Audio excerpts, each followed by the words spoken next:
Good afternoon, everybody. Thank you for tuning in and welcome to our live stream today on the psychological impact of lockdown and on mental health. We're very happy that you could join us. Just before we start, my name is Henrik and I work in the school and college team here at DMU.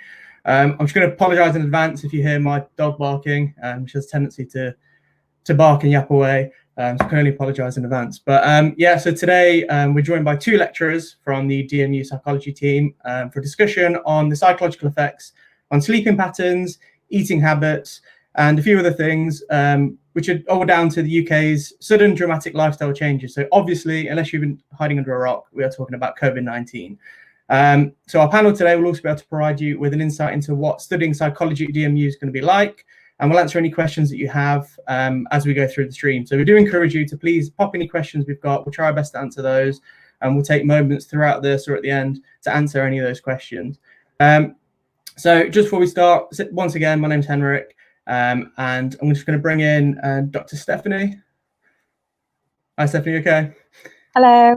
Hi, yeah, I'm Stephanie Cook. I'm a lecturer in psychology at DMU.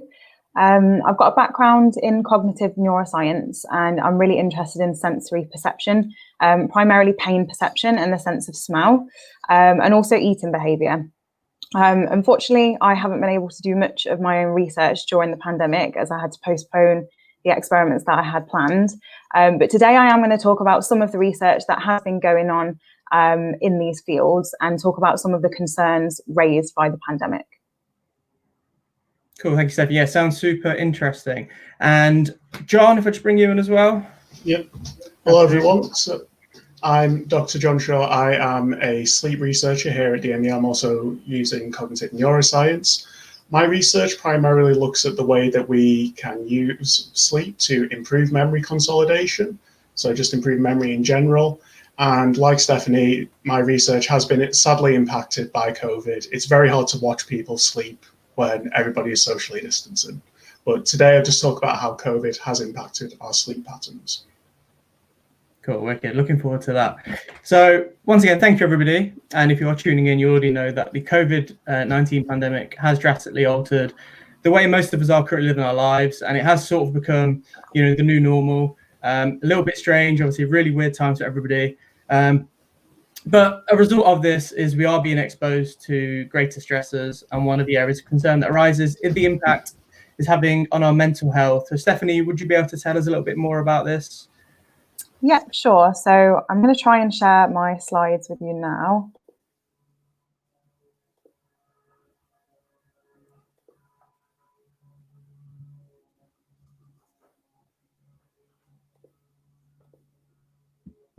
So I think you can all see these if I now go into full screen mode. Okay. So when I was planning for today's talk, I actually made this kind of depressing brainstorm. So I thought I'd just share that with you on this first slide. So of course, the COVID-19 lockdown has had a real severe impact on pretty much everyone's lives. And some of the feelings here, we've got fear and uncertainty, loneliness and isolation, the media frenzy that surrounded the lockdown, and of course, people who have actually suffered from COVID, they've had their COVID symptoms. All of these things have led to increased stress, and of course, that then has a negative impact on people's mental health. People experience these mental and physical health issues. So some of the things that have arisen from that is emotional eating, sleep disturbances, anxiety and depression, chronic pain and illness, and smell and taste disturbances as well. So that sort of gives you a bit of an overview of some of the different types of things that John and I are going to talk about today. So yeah, I won't dwell too much on this kind of depressing brainstorm, but here it is on the slide. So all of the things that we've experienced throughout this kind of lockdown time. So the first thing I wanted to talk to you about today really was COVID-19 and chronic pain. So if you've not heard of or you don't know about chronic pain is often ongoing or unexplained pain that lasts for longer than 6 months. It can be a result of previous injury or illness. So even when a person has recovered from an injury or an illness, there's kind of this unexplained, lingering pain that's still there. And it really causes quite a detriment to people's quality of life. Chronic pain is quite prevalent. So it's estimated that around 10 to 14% of adults in the UK actually suffer from chronic pain. Chronic pain it's a really kind of debilitating thing for people who suffer. So limitation of daily activities, reduced quality of life. Those who suffer from chronic pain are at higher risk of depression, anxiety, and suicidal thinking. So the COVID-19 pandemic, the lockdown, has possibly taken away any sort of daily activities that these people had left. Many chronic pain patients are at higher risk of contracting COVID-19, so many of them are elderly with comorbidities. There's also people who are on opioid or steroid treatment for chronic pain. That actually lowers their immune system and may make them more susceptible to catching COVID-19. So yeah, lockdown's not really been a great time for people with chronic pain. If chronic pain is left untreated, the condition can worsen. It's very rare that chronic pain, that people spontaneously recover from chronic pain. And of course, pain management services have largely been postponed or cancelled due to lockdown. So there's so many people in the UK suffering from chronic pain, and they're not able to access the pain management treatment that they would usually have. So there's lots and lots of papers that have been published this year about chronic pain and COVID-19. And the main message there really is that we don't know how to deal with chronic pain in this pandemic situation. So the research that has been published has highlighted there's no real guidelines on how to deal with chronic pain management in a pandemic situation. So lots of the papers that have been published have made some recommendations for remotely supported pain management services, so telephone appointments, different smartphone apps that might be used for recording pain and pain management. There's visual and augmented reality treatments that are available remotely, and remote therapy like Zoom calls, Skype calls with therapists and things like that. So yeah, most of the research has kind of been channeled on how can we manage chronic pain remotely in a lockdown or pandemic situation. And of course, there's been some recommendations for future research off the back of the pandemic. So people are really interested in the potential consequences of COVID-19 on chronic pain patients. Some researchers are actually suggesting that chronic pain is going to increase in general due to the lockdown situation and the stress and anxiety that people are experiencing, and the inability to be able to get treatment for chronic pain or any sort of injuries, long-standing injuries that might then lead on to chronic pain because people haven't been able to access the treatment for it. So lots and lots of research to be done, and that's COVID-19 and chronic pain. Next thing I wanted to talk to you about today is smell and taste and COVID-19. So loss of smell and taste, you probably are aware, is a really common symptom of COVID-19. One piece of research that I looked at actually looked across 5 different studies and found that around 70 to 80% of COVID patients presented with a smell or taste loss. Okay, and this initial research in the first couple of months of the pandemic pushed clinicians, the World Health Organization, and the media to officially recognize smell and taste disturbance as a key symptom of COVID-19. So some research papers have kind of built these smell and taste predictive models and found that they've correctly predicted about 70% of positive COVID tests. So now we're 6 months into the pandemic, smell and taste loss is considered as the kind of first manifestation of COVID-19 symptoms, and it can be included in the primary screening for COVID-19 as well. Some of the research has suggested that in some cases, smell or taste loss is the only symptom of COVID-19, and this is particularly in younger patients. So we're seeing a lot of younger patients who maybe don't feel poorly, aren't actually ill, but they do have that smell and taste loss, and they do go on to test positive for COVID-19. So loss of sense of smell in general, we call it anosmia, is associated with depression and poorer quality of life anyway. So of course, COVID-19, the pandemic has increased the amount of people with smell and taste loss, and therefore decreased the quality of life for all of those people. I mean, imagine not being able to smell and taste when you eat food. I mean, for me, that would that would just be devastating. So yeah, anosmia in general and loss of taste is associated with depression and poorer quality of life. So again, the impact on the mental health as a result of the pandemic and the COVID-19 is, you know, it's quite stark here. The research has shown that smell and taste normally recovers after about 3 weeks in those who lose it. And also those who experience hyposmia. So hyposmia is just a reduced sense of smell rather than complete loss of sense of smell. So those with hyposmia, who only have the smell reduced slightly, recover quicker than those with complete loss, so complete anosmia. It's also been shown that females have better potential for smell recovery. And yeah, the recovery rate of olfactory dysfunction is much worse in those with comorbidities. So smell, taste, and COVID-19. Final thing, research-wise, I wanted to talk to you about is emotional eating in lockdown. So I think you're probably all aware and you've experienced that eating, physical activity, and other weight and health-related lifestyle behaviours might have been impacted by the lockdown. So on the very first slide, I mentioned how some of the stress that we've experienced might lead to an increase in emotional eating. And of course, for most of us, we've been at home a lot more than we usually would. So we're snacking more frequently. We might be emotional eating due to the stress that we're experiencing. Higher BMI is associated with emotional eating in general. And a particular study has looked at lockdown eating behaviours across people with normal BMI and higher BMI. So I'm just going to show some of the results from this study on this slide. So they generally found that people with higher BMI were snacking more frequently and more prone to emotional eating. They found the barriers to weight management were more prevalent in a lockdown situation. So these are things like problems with motivation, so lack of motivation to exercise, food control, again, the snacking, lack of portion control due to a lockdown situation. You'll all remember right back at the beginning, access to food was actually quite poor. You'd go to the supermarket and the shelves are empty. And that had a particularly negative effect on some people. They weren't able to access healthy food, which might have led to them just eating junk and had a sort of snowball effect there. So these trends were more pronounced among participants with higher BMI. In lockdown, those with higher BMI showed less physical activity, poorer diet quality, and greater frequency of overeating.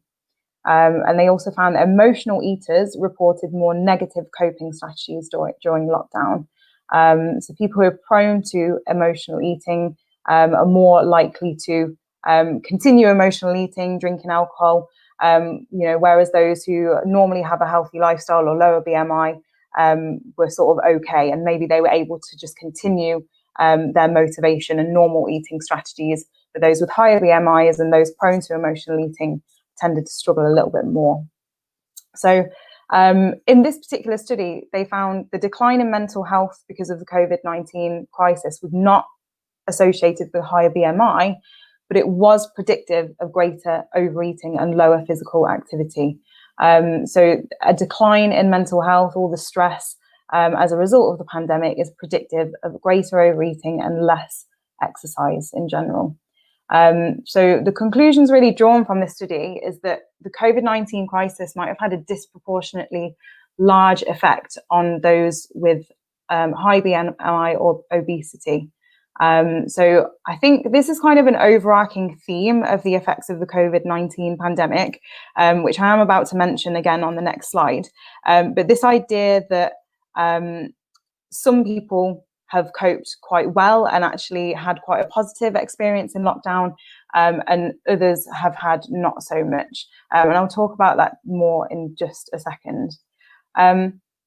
So I feel like a lot of this talk has been quite negative, so I kind of wanted to end on a bit more of a positive note if we can at all. So I decided to put on this slide, have we experienced any positive effects on mental health from the lockdown? So I think better hygiene practices across the globe is an obvious benefit that the pandemic has had. But I think really the biggest thing for mental health is some of the better working practices that many of us have experienced in lockdown. So people who have mainly been working from home have enjoyed the luxury of more time. So a lot of us, we used to spend sort of the best part of 2 hours a day commuting to and from work, probably getting about 6 hours of sleep a night on a good day. So lots of us working from home have actually benefited from maybe a little bit more sleep, more time to exercise, more time to make healthy meals, more time with our partners and families, which is so important for our mental health. And we've also improved, I think, our digital capabilities as well. So obviously now we're all teaching over Zoom or Microsoft Teams. So we've had to vastly improve our digital capabilities over the last 6 months. However, just on the last slide, not everyone has benefited in this way. So as I mentioned, some obese individuals, people with higher BMI, might have suffered more from a lockdown situation.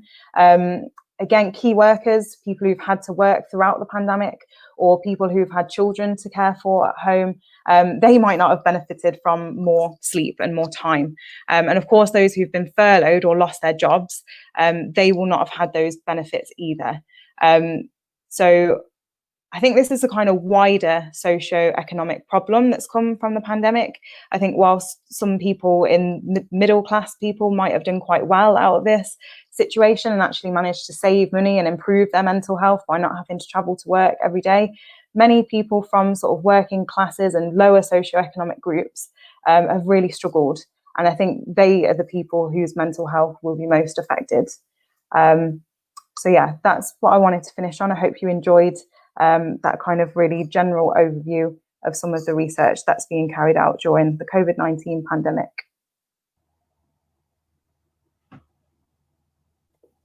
Thank you, Stephanie. That was really insightful, really interesting. And I think some of that actually applied to myself, especially some of like the emotional eating, especially at the beginning when the gyms were closed. And I sort of started to get into sort of lazy habits. I found myself, even though I had more time to sort of cook a meal from scratch or whatever, I still find myself, rummaging through the cupboard for biscuits and that kind of thing, rather than actually taking the time to make a meal. But no, it was really good. Thank you. So we've got our final guest on now, John. So we're going to be looking at sleep. So I guess, whether you're waking up in the middle of the night, maybe your sleeping pattern's a little bit out of whack. Same again, at the moment, especially for myself, I don't know if it's coincidence or it is something to do with COVID. I'm really struggling to get a good night's sleep. So could you tell us why that could be? Yeah. So Stephanie actually covered quite a few bits there that do overlap with this. What we found during COVID is people are actually sleeping longer during lockdown. So before the pandemic, you're meant to be getting roughly 7 hours a night sleep. About 60% of people outside of lockdown weren't achieving that. And about 40% of people are only getting 6 hours a night, which by clinical definitions is sleep deprivation. So the way that I always explain it to students and just members of the public is, if you lose 1 hour of sleep a night, over the space of a week, that's the equivalent of 1 night's sleep lost per week. So it does obviously have a massive cognitive effect, just having that little bit of loss of sleep.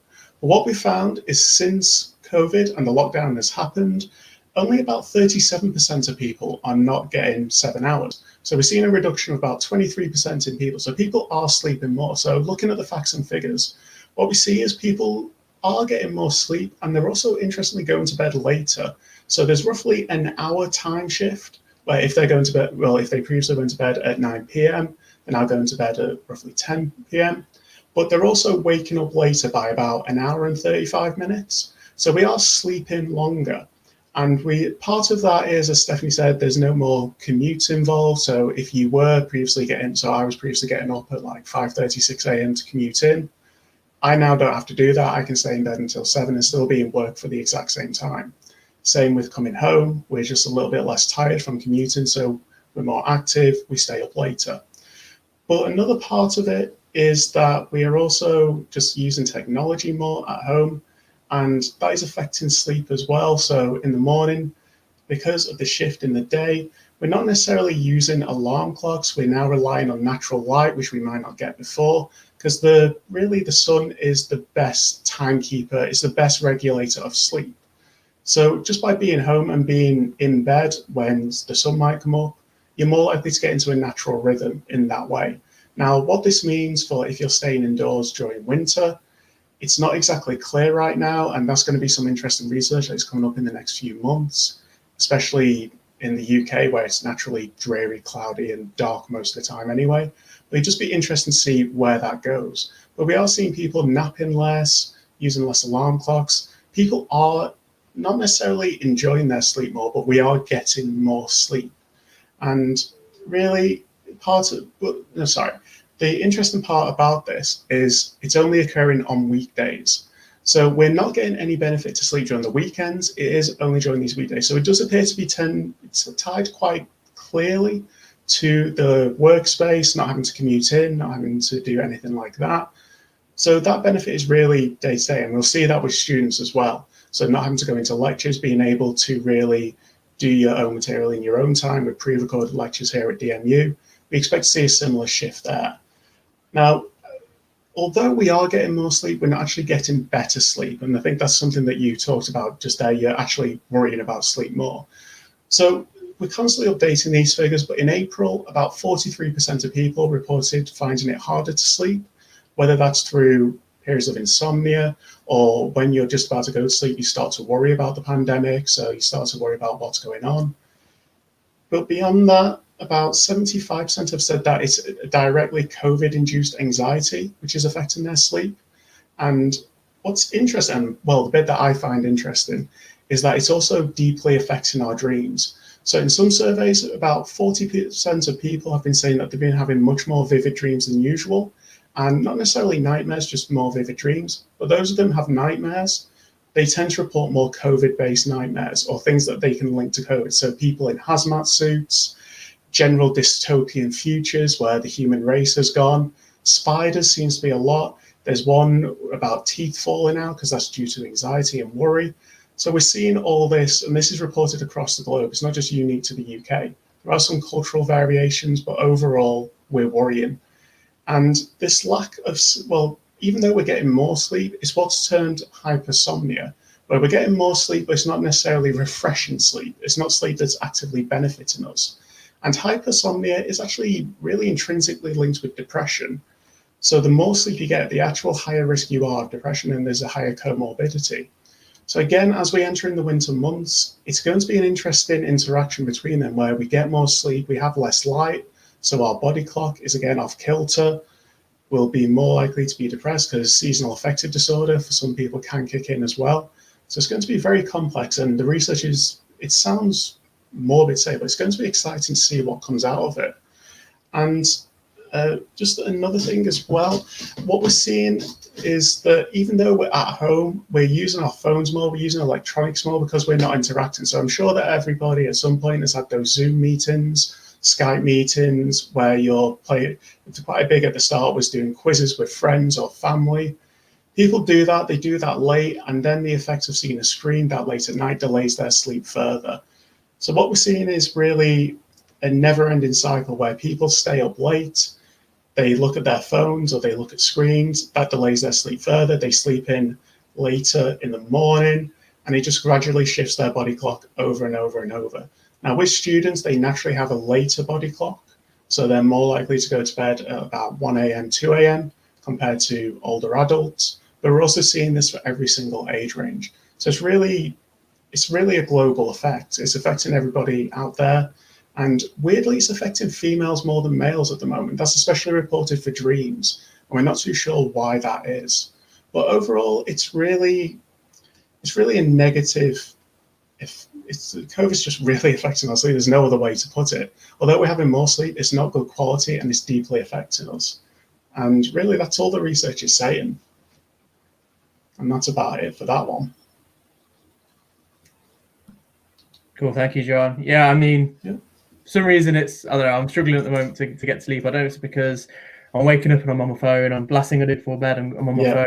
Maybe I need to get change the brightness settings or something, blue light or whatever it is. But yeah, as a tip for that, pretty much, I know that Apple do it, I know that Android do it as well. If there's a night mode or a blue light filter, put that on, it does help immensely. Also, just trying to stay off your phone about an hour before sleep. If you do have an alarm clock, do set it so that it gives you that regular wake up time. I use it to I set an alarm for 8 p.m. so I know that's the cutoff point for my phone. Just little things like that to just help keep a regular rhythm.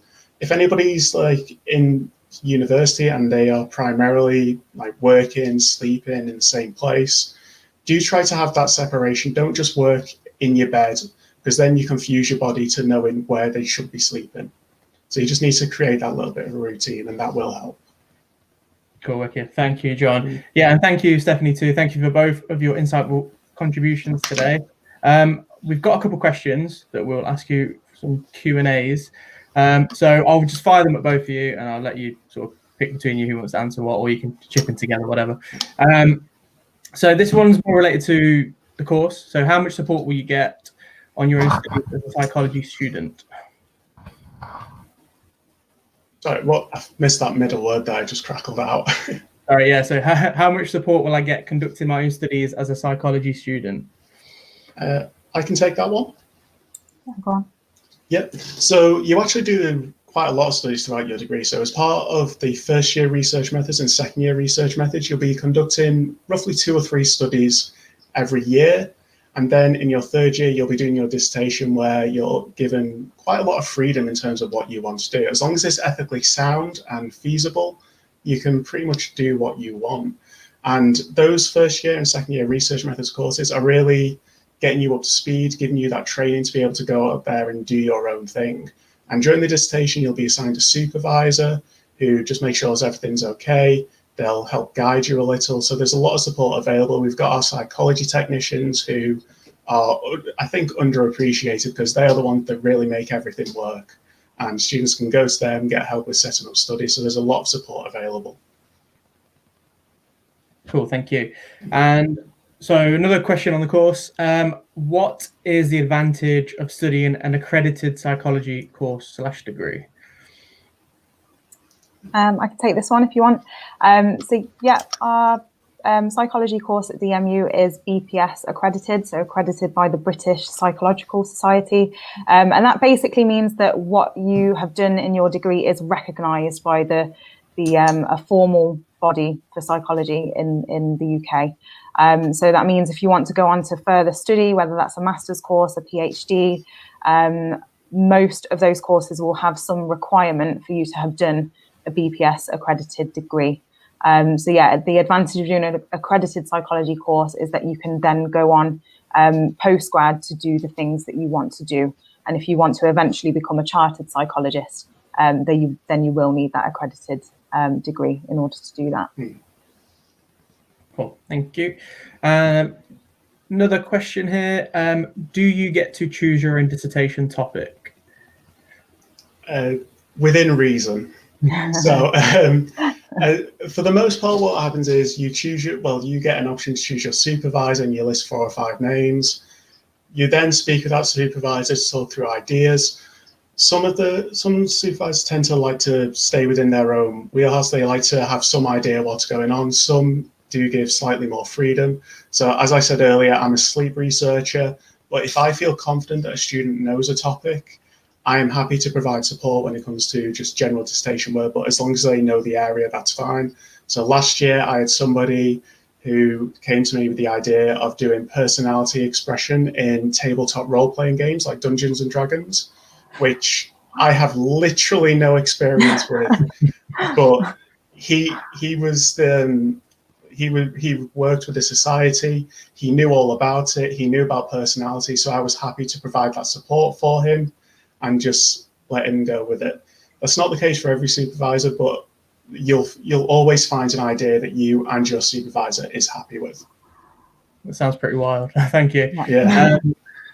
Okay, I guess we've got one more question. So does the course have any links or any connections with any companies? So I guess as well, might be worth talking about internships, placements, maybe DMU Global, that kind of thing, if you want to do that as well. Oh yeah, so I think this is a good one for John, as John's the head of employability module. Yeah. But I'll just put my 2 cents in here. I think every student has the opportunity to do a placement year now between years 2 and 3.